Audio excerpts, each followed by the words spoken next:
Bonjour à tous, bienvenue sur Paris Turf TV pour un quintet disputé sur le plateau de Soisy. C'est le prix de La Rochelle et pour étudier cette épreuve, j'ai à côté de moi Patrick Beauchamp. Bonjour Patrick. Bonjour Christophe et bonjour à tous. Donc c'est un quintet, on a l'impression qu'il est d'abord c'est un bon quintet, hein, il y a des concurrents de valeur et on a l'impression qu'il a l'air simple. Je me trompe? Non? Eh ben, je ne trouve pas simple. En tout cas, je pense, à mon sens, qu'il y a 4 chevaux qui sont capables de gagner. Et derrière, ça me semble assez ouvert pour être... Patrick, un champ réduit dans ce cas-là. Ça me paraît simple dans ce cas-là. Ah ouais, mais non, moi, à mon avis, oui, mais pour moi, il y a quand même au moins, derrière mes 8 chevaux, il y a au moins 3 ou 4 chevaux qui peuvent être 4-5. Donc, c'est pour ça que je dis que ce n'est pas forcément évident. Alors, on va justement découvrir ta sélection, donc, de 8 chevaux. Le numéro 2, As-tu vu de Nuo, le 7, Apigal, le 6, Kayadam, le 12, Blue Tara, le 11, Sparky, le 13, Vauban Logil, le 16, Messire Fontenaille et le 9, Vic du Rivage. Alors le 2, As-tu vu de Nuo, qui reste sur un bon succès, mais c'était en haie. Donc, retour en steeple. Oui, c'est un retour en style, mais ça ne m'inquiète pas du tout. C'est un cheval qui a été vraiment performant cet hiver à Pau. Il en a profité ensuite sur sa lancée pour enlever le prédicateur de belle manière.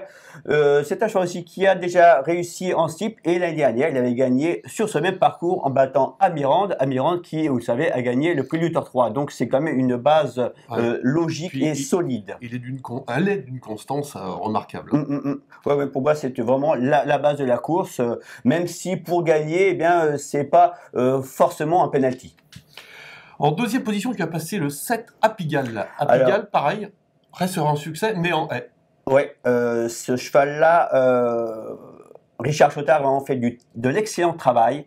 Ils l'ont acquis à réclamer l'automne dernier et depuis, eh bien, il n'a cessé de s'améliorer, de progresser. Il a enlevé 2 quintets à Cagnes et ensuite à Enghien. Et même la dernière fois, il semblait dominer et il est revenu gagner courageusement. C'est un cheval qui a déjà réussi aussi en steeple. Même si je le préfère en haie, je pense que le fait qu'il soit en pleine bourre actuellement, il doit être capable ici de jouer les tout premiers rôles encore une fois. Ouais, moi, je pense que c'est une base. Ensuite, tu as placé le 6 Kayadam. Kayadam, Arnaud Chaillet. Ça, c'est un... Voilà. Alors, ce cheval... la forme est là. Oui, la forme, c'est-à-dire qu'il a été absent pendant 1 an quand même, c'est pas rien. Il a fait une rentrée victorieuse en haie, dans un lot relativement moyen, mais il l'a quand même bien fait. Et bon, c'est un cheval qui a déjà réussi en steeple, notamment il avait fini... Troisième dans le Exactement. Ben, c'était dans cette course-là, hein, c'était la même course. Hein. Donc, le parcours n'a pas eu posé de problème.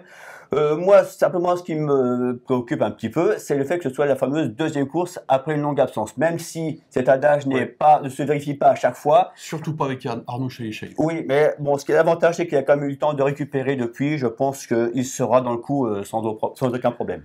En quatrième position, tu as passé le 12 Blue Tara. Alors, Blue Tara dépend d'un entraînement. Alors là, en très très grande forme. Oui, effectivement, Jean-Bertrand Bernard. Qui rivalise avec André Fabre maintenant.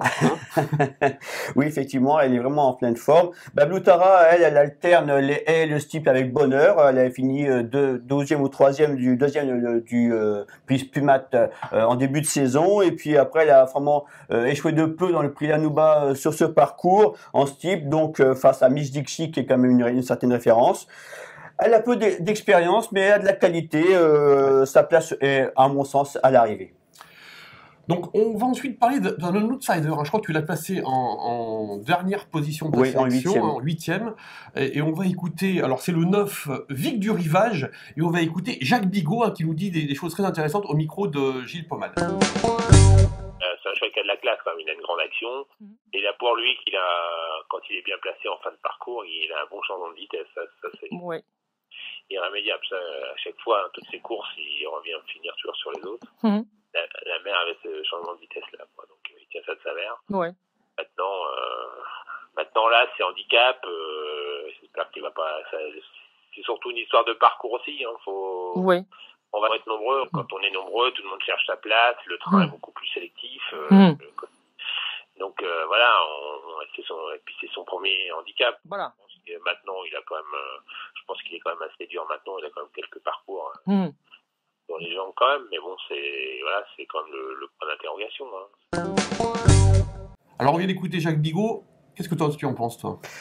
Bon, le cheval, eh bien, ça sera son premier handicap. C'est quand même pas un avantage face à des chevaux qui sont déjà confirmés. Mais sa victoire dans le prix de la Chapelle-en-Serval a été vraiment séduisante, facile. Elle a été à 26-1 quand même. C'est un cheval en plein progrès. Je pense qu'il peut obtenir une 3e ou 4e ou voire 5e place. Hein, c'est tout à fait possible. Donc moi, j'ai bien gardé quand même ta sélection, et il y a un cheval qui me plaît beaucoup, d'ailleurs tu l'as retenu, c'est le 13, Vauban-le-Gilles, un pensionnaire de Christo Aubert qui semble revenir en forme, mais il y a eu des petits problèmes, et les derniers, il avait monté vraiment des moyens.